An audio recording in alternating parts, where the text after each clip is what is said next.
Easy. Okay, so composition na. Kung sa composition inyong gisulat, i-compose ninyo. So gisulat, so unsay naa sa composition?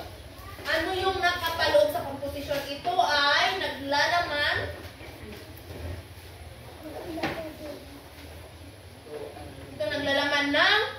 ng makatotohanan, naglalaman ng sariling ideya. Sariling ideya. At makatotohanan at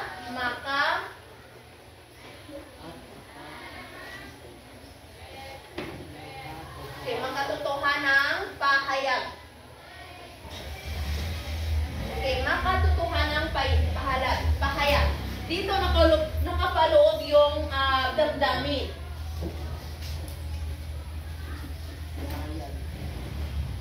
Okay, dito din na ipapahayag.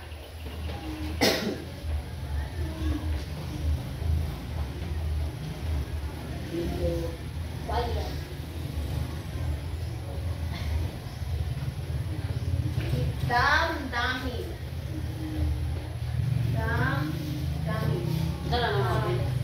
Dito na ipapahayag ang damdamin sa loobin. Sa mambabasa. Kasanay sa daw ng class is the composition nga dito nimo gisulod, di ba? Kung nagsulat ka, like for example, naakay ka ng padalang sulat nya maulaw ka. So, padalaan mo siya dito sulat. Imuhal lugar aliga nga. Gusto ka mangutang niya kwarta, pero di ka niya, di ka kasulti. Huwag ka na mangutang ka, so maulaw ka. Imo na lang gisulat. Unsay naa sa sulod? So katong naa sa imong feeling sa nga mangutang ka, imo siyang gisulat into sa naysay. So mao siya nga naglalaman o nagpapahayag ng damdamin or sa loobin. Imong sa loobin sa katong imong gusto nga makabasa sa imuhang sa naysay. Naglalaman ng sariling ideya. Bakit kaya siya merong sariling ideya at makatotohanang pahayag? Kaya okay, always remember in class na ang sariling ideya o makatotohanang pahayag is dili na sila the same. Dili na siya the same, ha? Kaya kung sariling ideya or opinion is your opinion but you don't have wala kayo ka ng valid na reason.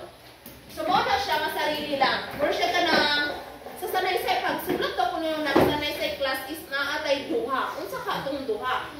Naay duha nga pagsulat. May usa nga more on opinion nimo and another nga pagsulat is kuan siya katong makatotohanan. So yung kag makatotohanan na pagsulat is naa siya basihan. Like for example, bukas ay magkakaroon tayo ng ulan. Buong araw ayon kay Kuya Kim or ayon sa pag-asa na natarbaroro na akay basihan.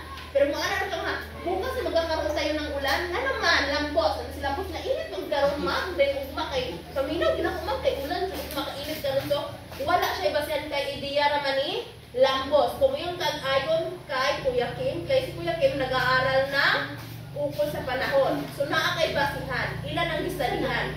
So, ang tao nga imo siyang ilakip ato, ayon kay nana at saka, pag magsulat mong class nga mas higit na makatotohanan yung isusulat ninyo ay meron kayong basihan ng mga tao na nag-aaral din kay ayon kay Lampos, bukas ay uulan. So, bisan pag naiayon ng imuhan na si Lampos ang imuhang butang sa misanaysay niya, ako rin kung tanong nito, unsa may ambag ni Lampos ani? Nakahuman mo eskwela si Lampos sa panahon. Wala. So, meaning, hindi makatotohanan yung iyong isulat. So, dili party sa sariling ideya. So, sa palagay niyo class, sino makapagbigay ng dalawang uri ng sanaysay?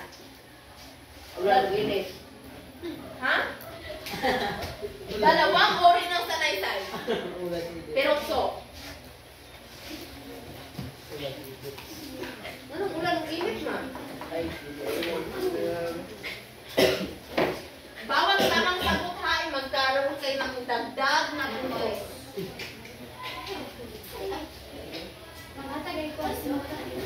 Dalawang uri ng sanaysay. Meron tayong dalawang uri ng sanaysay. Meron tayong, kapag nagsusulat tayo class, eh meron tayong dalawang uri na pagpilian. Diba? Lupan na.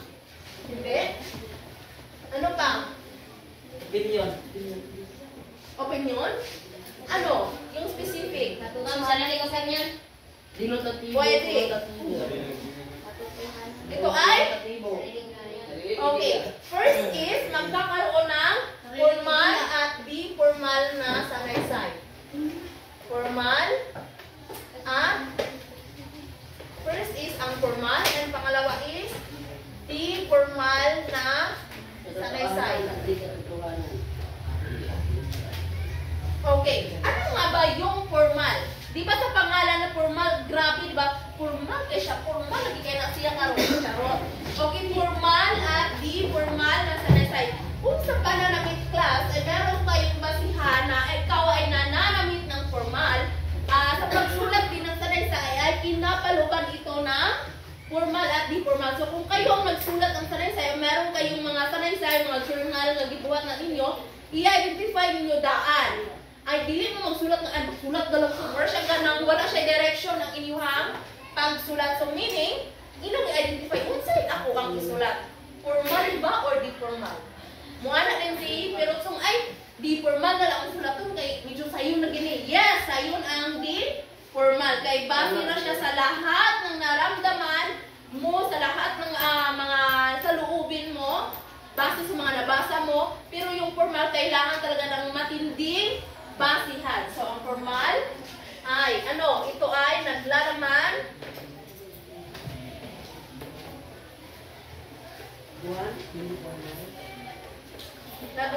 ng makatotohanang pahayag. So, makatotohanan siya, dili siya joke.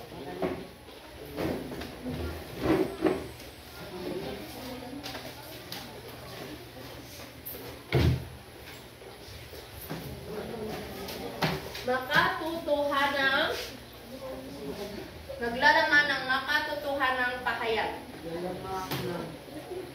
So meaning, pag makatotohanan, more on, ay kwan siya, kinapaluban siya ng makatotohanang pahayag, naa siya mga basihan. So sa pagsulat, di mo dili siya basta-basta. Ito ay naglalaman